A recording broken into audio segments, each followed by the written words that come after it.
welcome to Drag Racing's Golden Era and another episode of Dry Hops. Tonight's episode is the NHRA Then and Now. And always a special treat when we're joined by Steve Gibbs, and he's going to be joining us here in just a second. I have one little piece of business I got to do. The posters that all of you have been requesting have finally come in. It's the Sour Sisters car, and we're going to be putting these up for sale. I've gotten endless emails about this, so we're going to be getting that up for sale for all you to get. So anyway, that's my little piece of business. So it's my pleasure now to welcome Steve Gibbs to Drag Racing's Golden Era. Hi, Steve. Welcome back. Hey, Randy. Hey, thanks for having another guy, old guy on, keep me off the streets. Well, and that's funny you would say that, because the NHRA then, that's what it was all about, wasn't it? Wally Park's vision, and who else was involved in that vision? It really was, Wally was the original editor of Hot Rod magazine, and that was, shortly after World War II, 1948. So you're talking only a couple, 3 years. And Wally, he was really active in the dry lakes racing, and he was a tank test driver during the war. He served in the military in the Pacific, and always performance. He had a GP built, I think, in the Philippines with a hot rod engine in it. But anyway, he was a racer, and the whole drag race thing started to develop after World War II, and the street racing.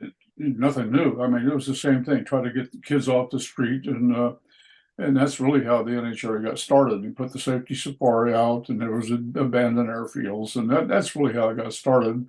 I'd say it's kind of a phase in from the dry lakes racing. There was a period of time, if you were a hot rodder, particularly in Southern California, which the center of the universe in some ways for hot rodding at that time, anyway.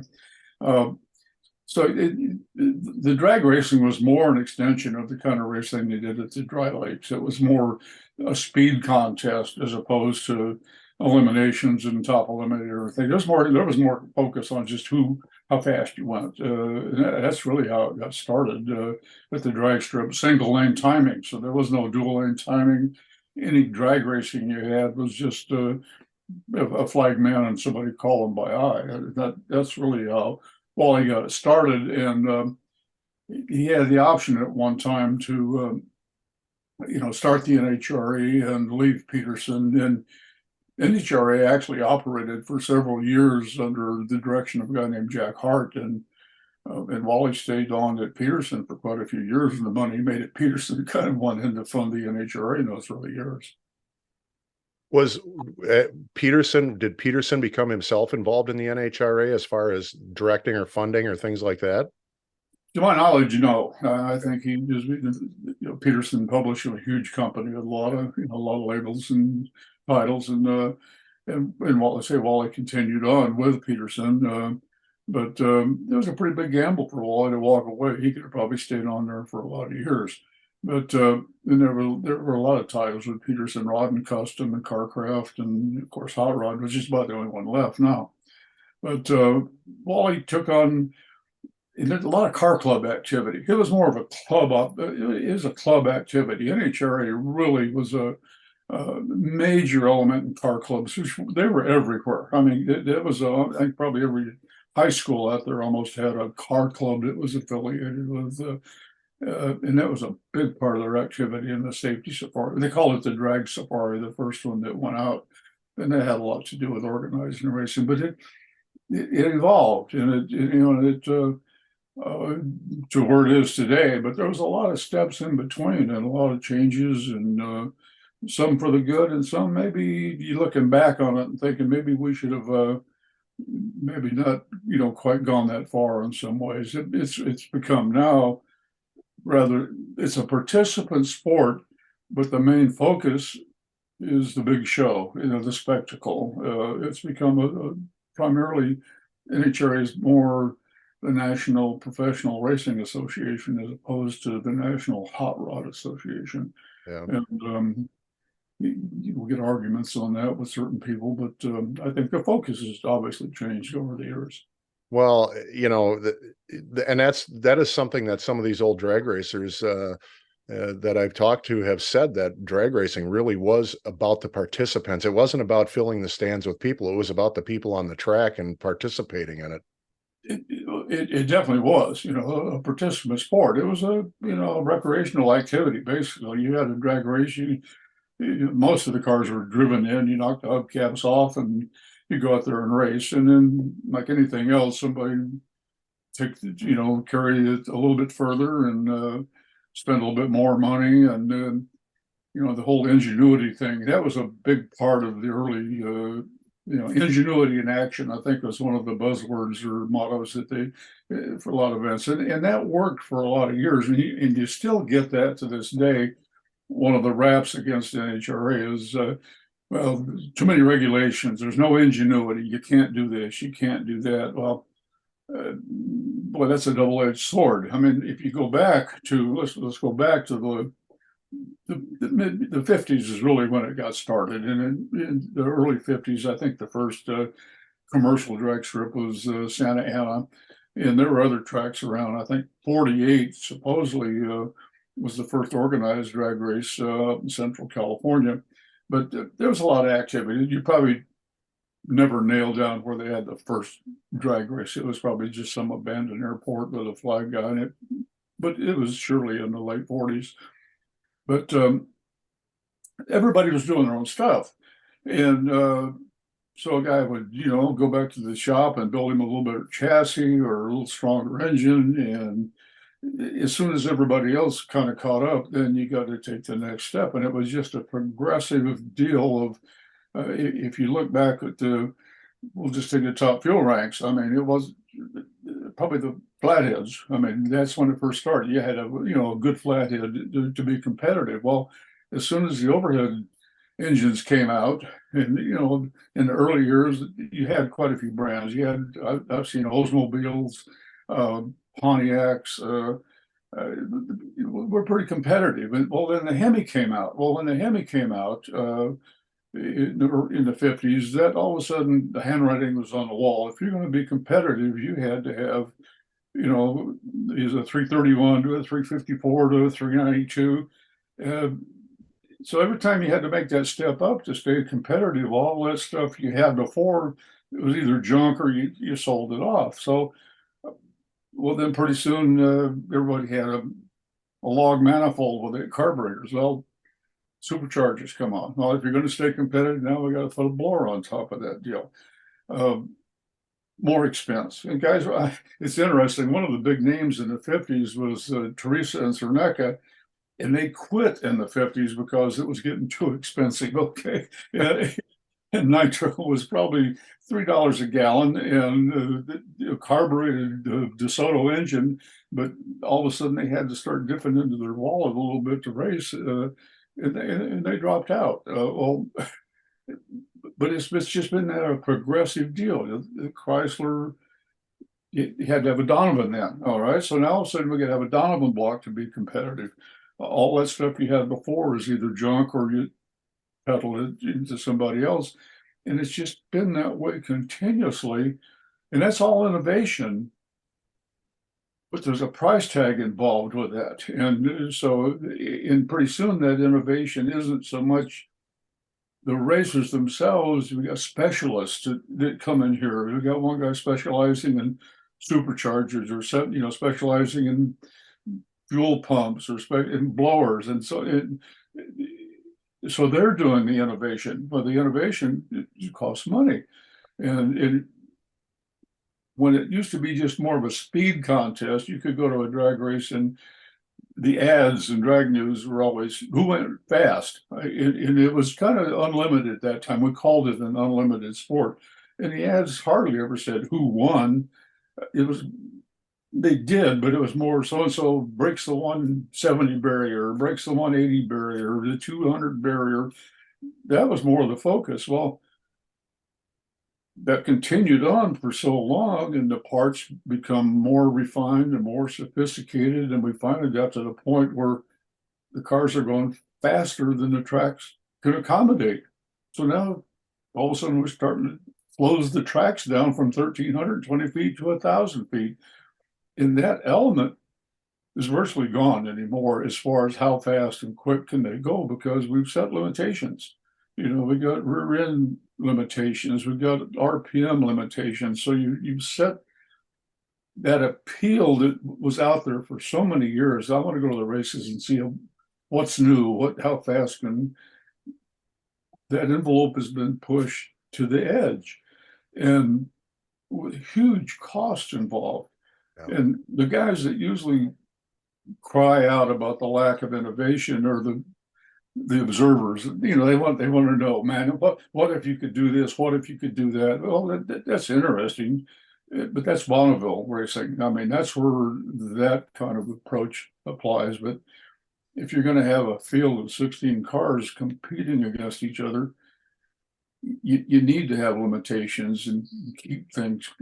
Some guy could come out tomorrow with a 9-cylinder engine with a centrifugal whatever that would dominate. Well, everybody else is going to have one of those, and here you go again. And we saw that kind of happen with the McGee engine when it came about, and other things where NHRA had to step in and say, for the stability of the sport, to keep these guys that are out there playing right now, spending their money, from driving them out because of a new product that's come out. But you get bad mouth for that. Well, you guys are impeding progress. You're stifling us. We're slow, and it's a no-win deal. And so the evolution of the sport, I think, in some ways worked against it, because you lost some of that appeal of going to the races and seeing how fast and how quick they can run, and seeing something different. 2-engine, 3 engines, 6 wheels, Sidewinder, you name it. There was an appeal to that, but it's refined itself down to the point now where it's minute. The changes are so minute you really can't see them anymore. And so anyway, that's part of the evolution. The other is, I think, what the fan goes to see. I mean, the 4-wide thing is a pretty hot topic right now, and it was really interesting to see them, do the 4-wide thing, Bruton Smith and his tracks. Personally, I don't think it had the impact they expected it to have. In fact, most of the people I talked to don't seem to care for it. I said, it's too much going on. I can't follow it. It's too busy. I haven't had anybody really tell me, I really like that. So another factor. Hey, Steve, let me inject in here real Sure, quick. sure. I'm rambling. Forgive me. No, that's fine. What the 4-wide, there's multiple layers to this, and the people that I talk with too, and there's 2 issues that I hear repeatedly. One is the fan sitting in the stand is looking at this and they're like, well, who the hell just won? I have no idea who just won this race. The second is, we saw it in 2 races, Las Vegas and the one in the Carolinas, that the staging process even confuses the drivers and sort of takes it takes something away from the race. Well, they only get to do it twice a year, so they certainly don't get accustomed to it. And I think it is a little confusing. I think some guys have paid more attention than others, and I think a couple of guys get caught short by probably just not doing their homework as to what they're dealing with. But it is confusing when you got 4 guys out there in the whole staging process, and it's easy to see how that you're going to every now and then have an issue where that pops up. But I don't think that.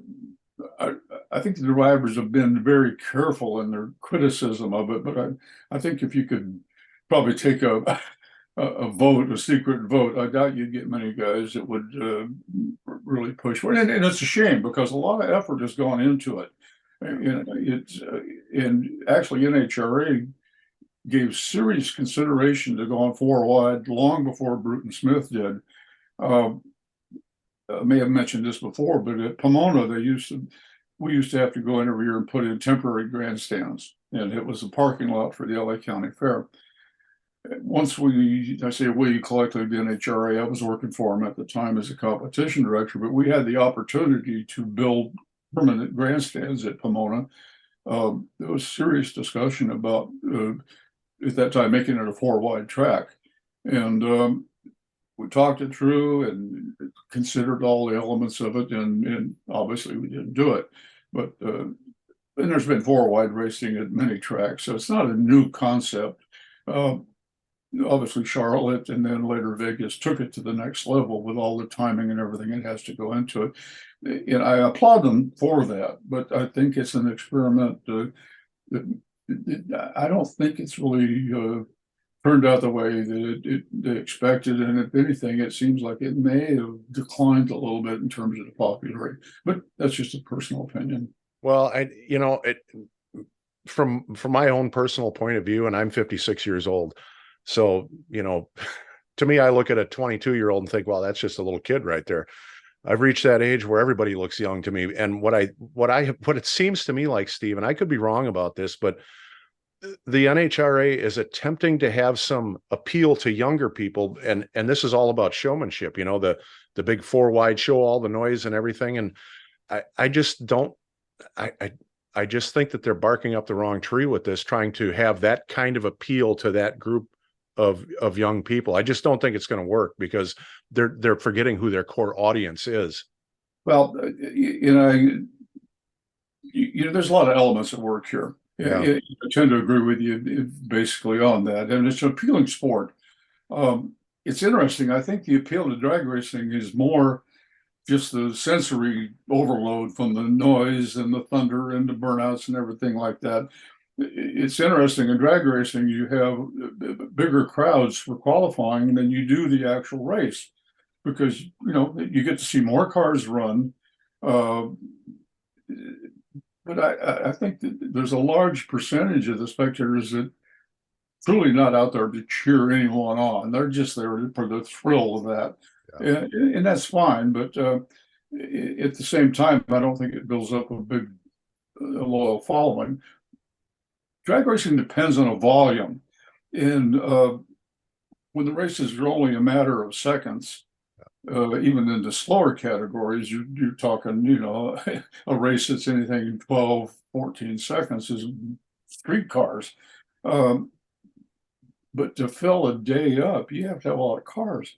And there were times early on, NHRA national events would have Indy when you're 1,500 cars. I mean, that's double the number that they have now. Indy will probably have 700 cars on a good year now, but they've had as many as 1,500 cars. And a lot of them were ground towed in. I mean, they weren't all top fuel cars, but just the sheer volume of the cars. And people came with those cars. It wasn't just the driver. It might have been the driver and his family and his buddy and everything. So they brought people with them, and you don't have that much of that anymore. And some of the things NHRA's tried to do, and you understand the desirability of having live television, but there's been a negative effect of that. Number one, they don't get on live TV often. It winds up delayed because of everything. So it hasn't been totally successful. But to do live TV, you've got to limit the number of cars you have because you've got to eliminate the field to get down to a manageable size to do live television. There was a time when you might have 150 super gas cars out there running at a national event, all paying entry fees, all bringing their friends, all buying parts from the manufacturers on the midway. But now we can only take 64 of these guys because we've got to manage that field to get a winner and still do live TV. So a lot of the guys that could go to a national event at some time, now they can't go. They may be satisfied to go to the local divisional races, but at some point you get discouraged. Well, if I can't go to the national event in my hometown because I don't have enough grade points, at some point that's it. I'm done. And I think you see that a lot in the sport. Everybody has a breaking point. It's still, there's flashes of success. Gainesville, great crowd, huge crowd. Everything's wonderful. Everything's fine. Phoenix, big crowd. Everything's wonderful. Well, yeah, but it's the last race. I mean, this is the last event. We're going out there. So, yeah, I mean, that's a mixture. And then you get to Pomona. Oh, nice little race. Weather's perfect, but not a big crowd. Then after that, not a real great crowd at Las Vegas, not a real great crowd. So there's signs there that are of concern, and then you get the announcement that Denver is last year. You know, so I mean, here just in a brief history, Houston, you got Atlanta, you got Phoenix, you got Denver, you got Joliet that's questionable. That's trouble. That's a troublesome sign, and yet there's a success in the sport too. If you're fortunate enough to live in an area where you've got an active track and a good track operator, and there's activity, your life is okay. If you live in Southern California, which at one time was again, it's not so inviting. I mean, you got to go to Bakersfield to race. So these are just observations, and I don't have a cure for some of this. But at the same time, I think it needs to be addressed. I know I'm stepping out on a limb here, but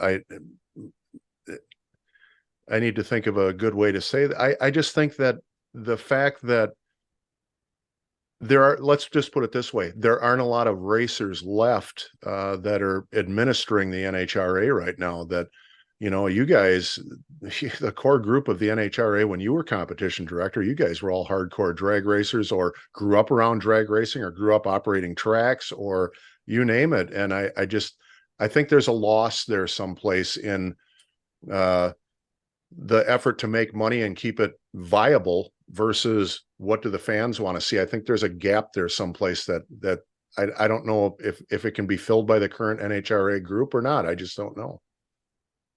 That's a tough one, and I'm certainly not going to badmouth NHRA. I've got my differences with them, but they have. It's just a matter of the times. A lot of it's nobody's fault. It's just the times. Yeah, you know, it's the public's interest in cars or young people's interest in cars or losing these tracks. Yeah, I read all the stuff on the internet that people post, and they want to blame somebody for that. It's you know, it's some government agent. It's not. It's just economics. I mean, it's just that piece of property out there. If you got 250 acres of property that's got to be damn near a mile long, chances are at some point it's going to be much more valuable for another purpose as opposed to a racetrack that has probably diminishing interest or involvement because of just some of it's the cost. It just costs more to do this, and there's a breaking point. And certain tracks, you go through and it's 20 or 30 bucks to park your car. Well, then you get in, then the ticket price, you got a date with you, your family or something, then you spend another 100, 200 for tickets, and you go in and it's $15 for a beer. There's a time where people, I'm done. I've had it. I'll just sit home. And I think a lot of people have reached that point. And then you mix in the tradition thing, the 1,000-foot thing may not seem like much, but traditional drag racers, I've heard all the time, but when they went to the 1,000-foot, that was it. I'm done. Or so many of these things, it chipped away from something at one time was more. It was inviting. You know, you and your buddy could go to a big race and sit there and watch a top fuel dragster go down the track and think, man, we could do that. You got a good job, and I got my uncle owns a junkyard, and we go down there. We can do that. Well, now you've got to have a couple $1,000,000 in your pocket to even think about doing that. Well, it takes it away from the drag racing, which I think is a blue collar kind of a sport. It's not Formula One. It's not the wine and cheese crowd. It's the beer and hot dog crowd. And I think the success you see kind of caters to that when you see the television shows with the street outlaws. And there's successful things that are happening at racetracks, and a lot of it, I think it's more blue collar. It's more down to earth kind of stuff. Some of it's showbiz and hokey in some of the plots, but I think there's an appeal there to junkie public. And so I don't know. Again, I'm rambling. Forgive me, but I wish I knew the answer to what has to happen. But I think they're going to have to at some point on the upper scale, I mean, if you have to be DeGioia or Torrance or good people, I mean, these are wonderful people, and Mike Salinas, those guys, but they're spending huge amounts of money to do something they enjoy. But the list of people that can do that's pretty short. Yeah. And you got to applaud the Jason Ruperts and the guys down there who are still spending a lot of money. I mean, to do that, but be a low buck racer, yeah, low buck, right? You know, it's and that's discouraging. You just and again, I don't know what the answer is, but I think somewhere along the line, somebody's going to have to face the fact that this is almost unsustainable, or we're going to have 8-car fields, or we're going to have 2-day races. If we're going to if that is just the focus, and it seems to be. You watch the grandstands on a race, top fuel qualifying, pro stock comes up. I mean, it just the Red Sea opens and everybody leaves. So. Well, It's disheartening. It's disheartening for the money these guys are spending to have that kind of reaction. I will say this, that aside from the big show, I sort of keep my ear to the ground about what's going on around the nation. And there are a lot of, and we've got a local car club here called the Brew City Gassers that are starting to put on these lower budget nostalgia races with some really neat cars from the 60s, 70s, 80s, that sort of thing. And they're drawing big crowds, and I'm starting to see stands pull at some of these local drag races. So I think even if the big show were to fail, which I don't know whether that's going to happen or not, there's no way to tell. I don't think drag racing is going to go away anytime soon, and that's good. No, I agree with you, and it obviously depends on the location, but the success stories seem to be localized. You've got a track operator that really has his finger on the pulse and and develops programs.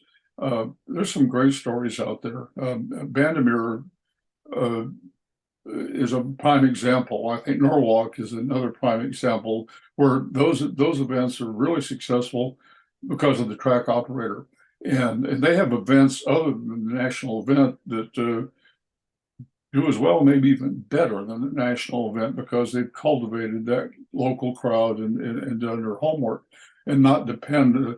There was a time, if you were going to build a racetrack, the very first thing, I have to have a national event. And that was going to pay the bills for the whole year. And that worked for a while. But at the time, we probably had 6 or 8 national events, but now we got, I think, 23. So it's just, and one of the problems, I think, with you got the same guys, it's almost the same story every weekend, the same, it kind of gets old. Which is a shame considering what the effort that goes into this, but you can only tap that so often to keep that interest level up there. Well, a lot of our, let's say our younger viewers who, maybe new to drag racing probably don't even understand the fact that there was a time not that long ago where 25, 30 top fuel cars would show up and only 16 of them would qualify. The rest would put their car in a trailer and go home. Well, and that's true. Even bigger numbers than that. I mean, double that. I mean, but you didn't have as many events to go to, and when you did have a national event, it truly was a gathering. Guys that didn't race everybody every week. You could, and you had new winners coming out of that. You look at a Marvin Graham. All of a sudden, here's a guy. He's out there racing at a local level.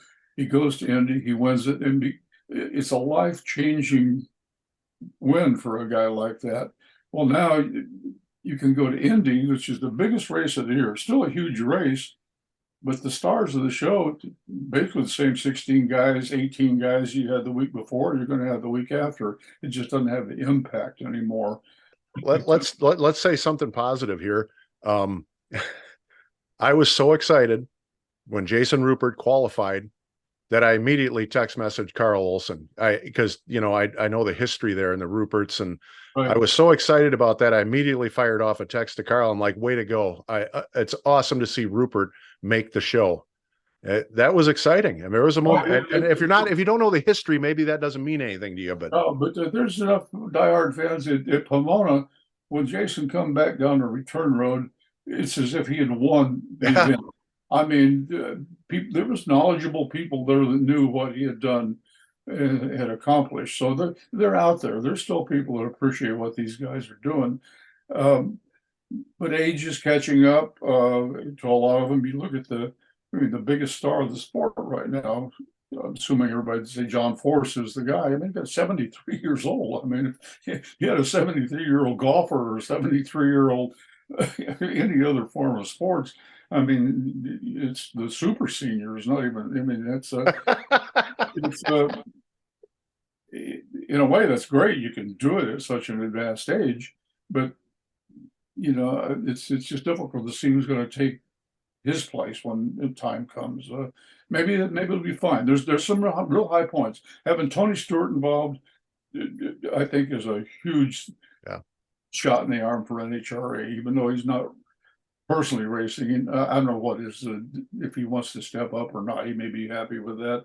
Having In and Out involved at Pomona could be a huge factor. So there's good things happening, but at the same time, there's areas of concern that I think have to be addressed and not just kick the can down the road thinking it's going to be okay.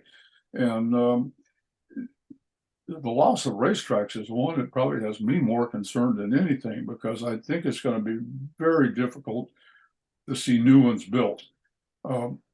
It's the sheer cost, and then the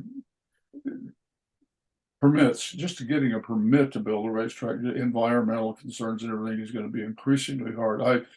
I understand that the Vandermeers are taking a very serious look at another facility. And I think the family has got the wherewithal and the standing and the reputation to make that happen. Well, and this, I'll tell you, one of the things that's near and dear to my heart, of course, is is the nostalgia side of drag racing, and it's what I really love. And one of my fears right now is, and I don't know anything inside about this. I just hear the rumors that that museum that is out there at Pomona may just end up disappearing, going away, and the renaming of the races and dropping the reunion part of it, really, that has me concerned more than the big show stuff does. I don't want to see the historical part of the NHRA disappear. Well, neither do I. I mean, I had a lot to do with that. I mean, a huge amount to do with the museum and the two reunion events, which have been relabeled. I understand what they're doing. I think they know they have to sell more tickets. And when you promote a reunion, that kind of paints it into just more of a social gathering as opposed to a big race. So Nitro, what are they going to call it? Wally Park's Nostalgia Nationals. It sounds more a big. It's going to try to turn into like March meet and hopefully generate more money for the museum and hopefully put the museum on solid ground. It'd break my heart to see that place not make it, but it has to carry its own weight, and basically that weight comes from those two events. So it's going to be interesting to see how that goes. Our Nitro Revival event is pretty well taken on the role of the reunion, get together, social activity, and we enjoy doing that. But it's not a race. It's not going to do much to heal any drag racing shortages that are out there.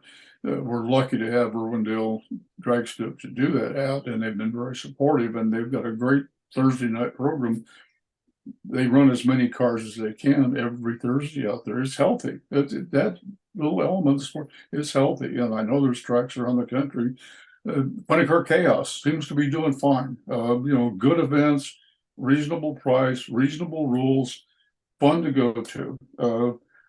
Butch Hedrick at Bakersfield has his NHRA program doing very well. They're good, solid programs. So, but you get back to get more grassroots, more blue collar, more down to earth, obtainable kind of things, rather than this million stuff with unobtainium parts that it's just gone too far. And in every element is of the sport, the track prep has gotten to be, that envelope has been pushed to the point that you can't push it anymore. There's nowhere to go.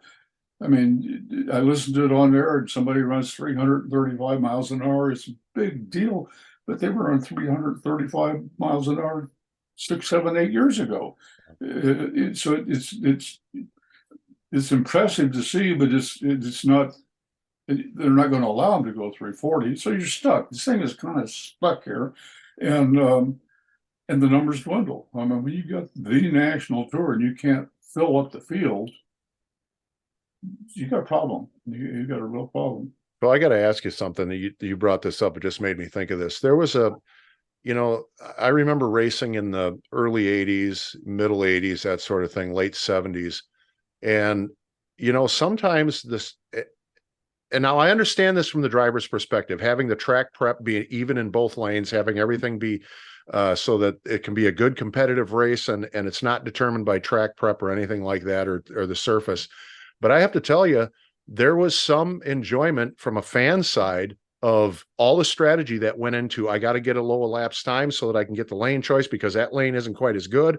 And even though I know the drivers and the teams push to have better track prep, in my opinion, that took something away from it a little bit, that there wasn't that strategy involved anymore. It really didn't matter anymore, lane choice. No, and the track prep thing, and I'm probably as guilty as anybody, pushing that, trying to make the tracks better. Yeah. But it's like most things, we've gone overboard. Yeah. And then pretty soon the racers expect it to be perfect for every run. Yeah. And sooner or later you need to adjust to the conditions that are out there. And I think they have gone too far with it. I mean, they have to prep the track differently for different categories. I mean, and I think that's probably gone too far, and it's slowed down the pace of the race. Yeah. It's another thing why you can't run you just simply can't run as many cars as you once did. With the burnouts, the configuration of the racetrack, you used to be able to turn off the track. Well, now it's a safety issue. I understand it, but you've got to go all the way to the end to get off. And that, at the end of the day, that consumes a lot of time. The top fuel cars, the funny cars, every pair of car, I say every part, almost every pair, the quads have to go out and push them off the racetrack. It takes time. The burnouts take time. And that just slows down the number of cars you can accommodate. And I have to point out something. mm-hmm. That picture up there of Mike, Buster, and Hunky, I don't know if you can see it above my head, way up top. I do see it, yeah. They're sitting there. I asked Mike, I said, what's the explanation of that? You'll get a kick out of this. Mike goes, we were probably all just sitting there thinking, oh my God, Gibbs is out on the track again, trying to get it stickier. Yeah, well, that's probably true. And you want a good race, you want to put on a good show for the folks, and you want both lanes to be as even as you could make them. So yeah, I think there was a time where we did. Maybe it would have been better if we had done nothing. I mean, you look back on it, maybe it's just because that's the way it was. Yeah. But everybody wanted to have the quickest and fastest track, and they wanted to see people go quicker and faster, and that's what the sport was all about. And so you did your part to make the track as good as you can. You put concrete pads in, and you sprayed the track, but pretty soon, it's if some is good, more is better, and too much is just right. And sooner or later, you reach the limit, to where you just can't keep that up anymore. And I do think the track prep has probably gone overboard a little bit. And but that's the standard. That's what everybody expects.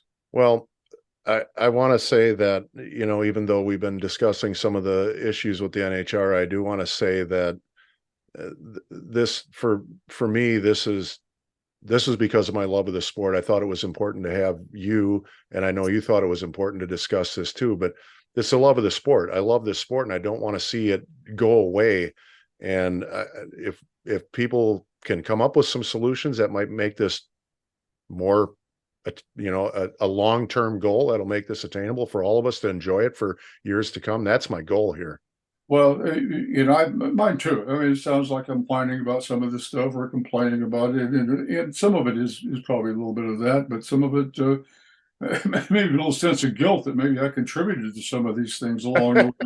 That some of the rules that we could have maybe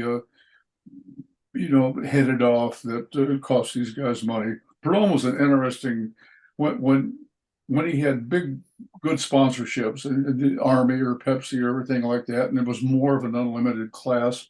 Anytime we come up with a rule, tire size or weight or anything, he'd just flip out. I mean, it was just, this is an unlimited class and you can't do it. Well, towards the end of his career, if we put 25 pounds or 50 pounds on the car, he'd go, "Thank you guys, you just saved me $50,000 in titanium parts that I don't have to buy now." So it just the whole point of view changed because it basically money. And but when you do come up with those kind of limits, then you're criticized for again stifling progress or limiting.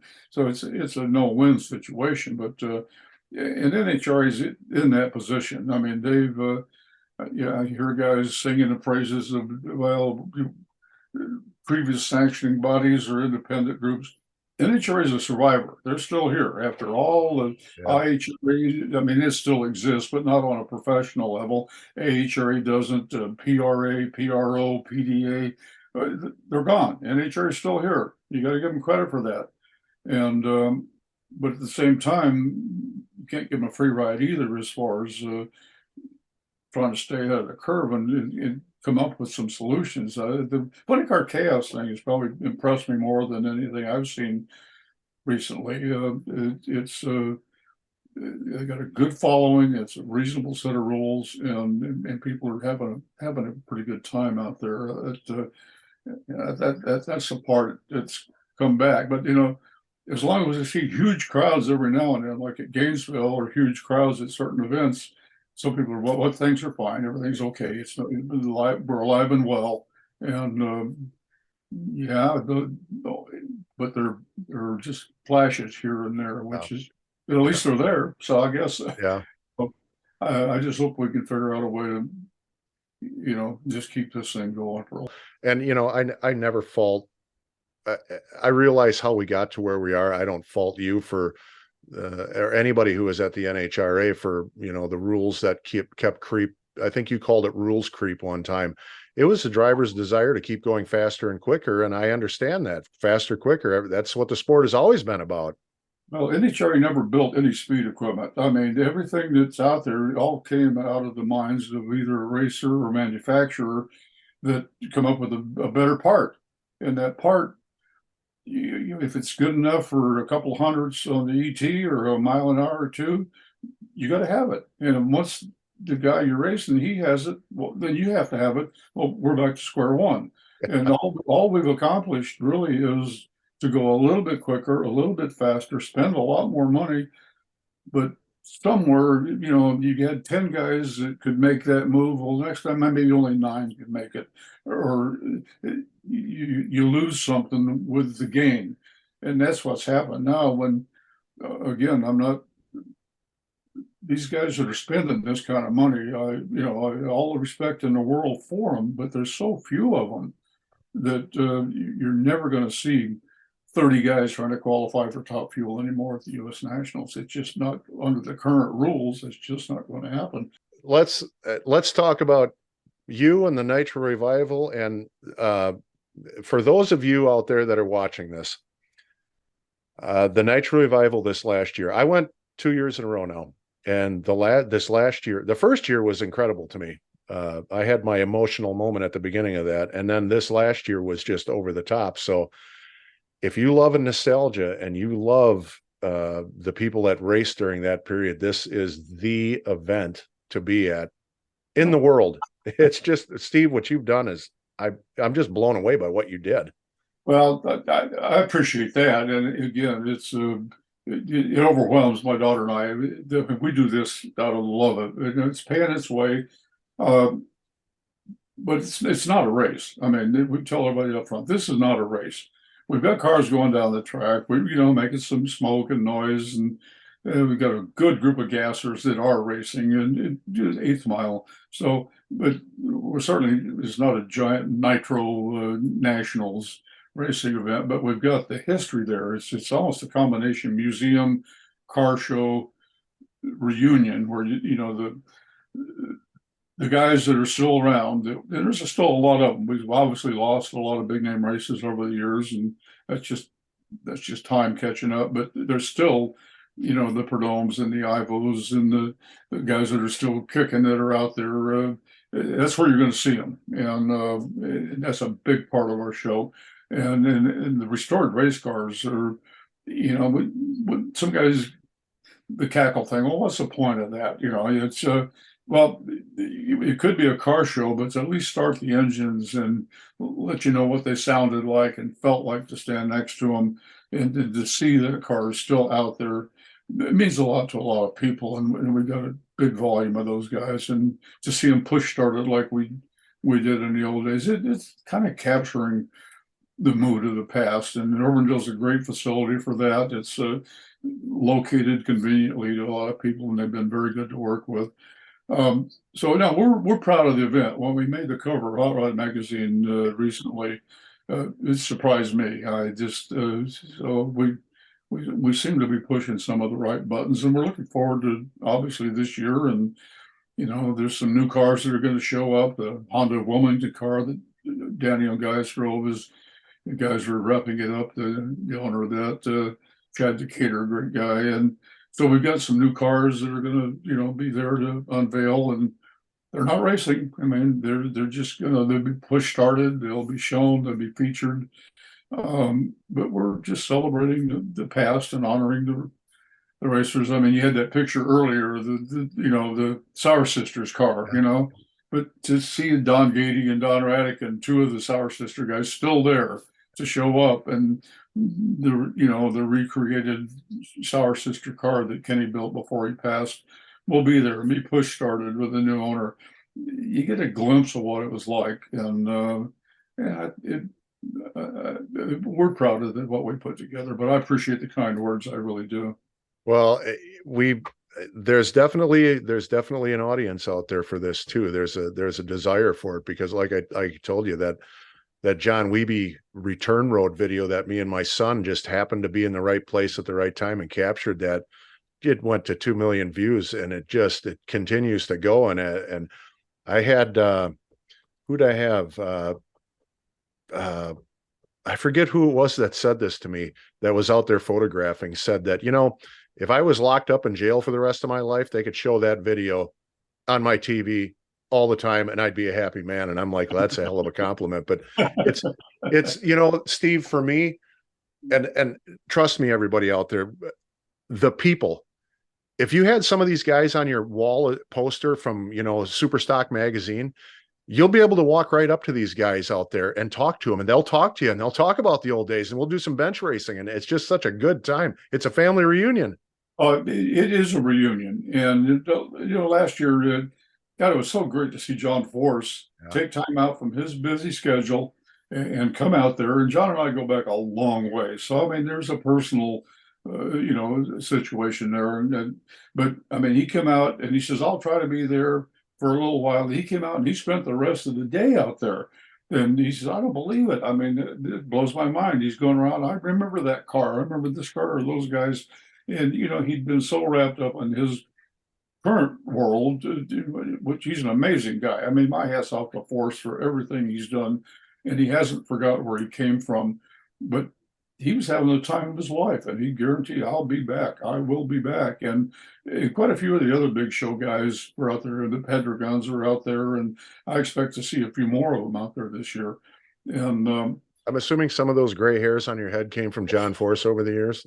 I can tell you 4 stories. I mean, you almost hated to see him coming there for a while. But at the same time, man, I've picked up more oil from Force's cars in those years. It's a miracle that he really, you wonder, how did this happen? I mean, he was lucky enough to get some money from Castrol, and Austin Coyle. I mean, that's really it. If you look Yeah, at the secret to John Force's success, other than just his tenacity, just yeah. his sheer drive to succeed, which is remarkable. But Austin Coyle, that was the key. And the minute he started winning races, I mean, he took that and ran with it, and he's unbelievable. He's an incredible human being, and sometimes I just think he's going to just implode from everything to keep all those balls in the air that he has managed to do, losing big name sponsors and being able to replenish them and succeed. I've got nothing but admiration for him. He drives you nuts sometimes, you know. He's a wild man, but at the same time, I mean, he's a genius to have done what he's done, and how long he can do this, I don't know. I mean, everybody has a limit to the time, and I think that pressure is probably going to start to mount on him at some point. But no, he's still out there. I love the guy. I tell you what, the most impressive part for me isn't the racing. It is the racing itself. It isn't all that. It's what you hit on, the key of it. And there's so few stories like this around the world of people who have the tenacity and drive and never stop and eventually reach that point where they can say, I've arrived. It's so hard to do. It is, and there's a lot of guys out there, I think, with that desire to want to succeed. I see it in Jason Rupert. He's tackled a huge challenge to be a competitive racer. I mean, he doesn't want to go out there and just be a guy on the racetrack with a nitro funny car. He wants to go out there and race to win, and to do it as an individual, basically with a lot of help from his friends. God, what a challenge! What a challenge! And I just hope in that challenge he doesn't break the bank and personally suffer for it, because I mean, there's marriages that have failed and businesses that have failed. Guys just get in and try too hard, but you need those kind of people out there to keep this thing going, and they are out there. But some of them, the challenge, that hill's got so tall right now that you don't even start to climb it. It's just uh, which is unfortunate. And again, I wish I had an answer for all these problems, and I don't. And so, it may be kind of, I probably shouldn't even be talking about it if I don't have an answer, because it's not like I'm just complaining, and in a way I am. But I guess it's also a cry for a little help. Yeah. To what I think, take a little more serious look at the real problems out there, rather than just sweep some of them under the rug. And I think there's been a certain amount of that has been done, even within the ranks of NHRA, but within the ranks of, I guess, substantial people who are out there, pontificating on the internet that everything's alive and well, everything is just cool, no problem at all. Well, there's parts that are good, and there's parts that are not so good. So I'm just hoping for more good parts. So am I. Nitro Revival is this year, November. What's the dates on it this year, Steve? November 4th and 5th is just a Saturday and Sunday.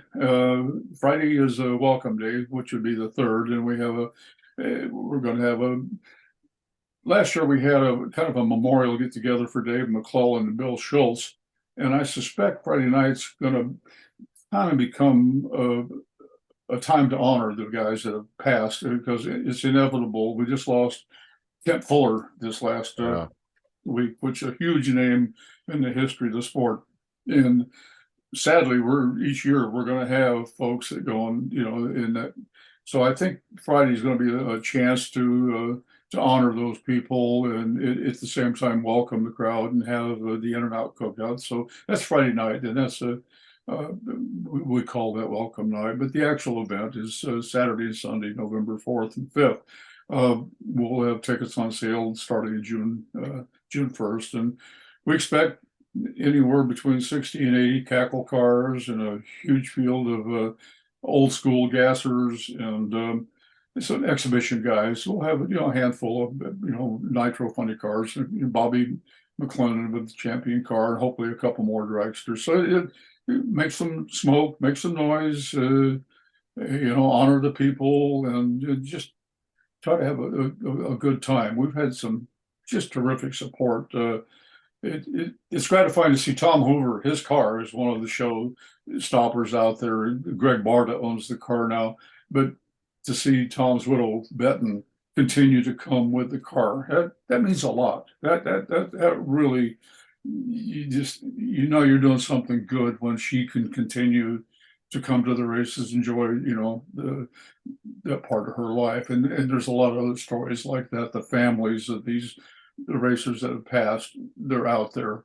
And so if you got any appreciation at all for the people involved in the history of these cars, I think this event would suit you well. On that note, with Greg Barta, I got to tell you, Steve, Jerry Newman put a tune on the Chiseler. Oh, wait till you hear this thing.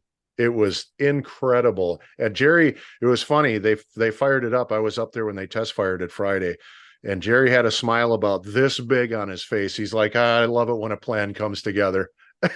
It's funny. These guys are competitive, and even though these cars aren't going down the racetrack, there's still competition out there. But the flames, the noise, and Jerry, I mean, one of the sharpest guys that ever raced forever. All his cars were competitive on the track, but now the cackle thing Mike Cool was the same way. Mike Cool, he cackled, well, how tall do you want him and what color, and we got cam grinders that are grinding cackle cams. But that's rewarding to know these guys. They want to put on a show. They want to treat the fans to something. This year, the last 2 years, the conclusion of Saturday, we've had the cars lined up on the racetrack and fired them progressively down the track. Well, this year we're going to finish the show with actual push starts. We're going to, we'll start pushing them from the top end and progressively line them up down the track. But it's going to be a true, and that's how the whole cackle thing got started, really. If you roll back to 2000 Hot Rod Reunion at Bakersfield, Greg Sharp and I said, it's been 20 years since these cars were push started. A lot of people forgot we even used to do that. And so we gathered up 8 cars and push started them. And he came up with the term Cackle Fest. And it lit a fire under so many of the guys. A lot of them you've gotten to know, the Herman Petersons and the Greg Bartas, and they want to be involved. They want to be attached to the nitro and the cars that pass like that, but they know they can't race them.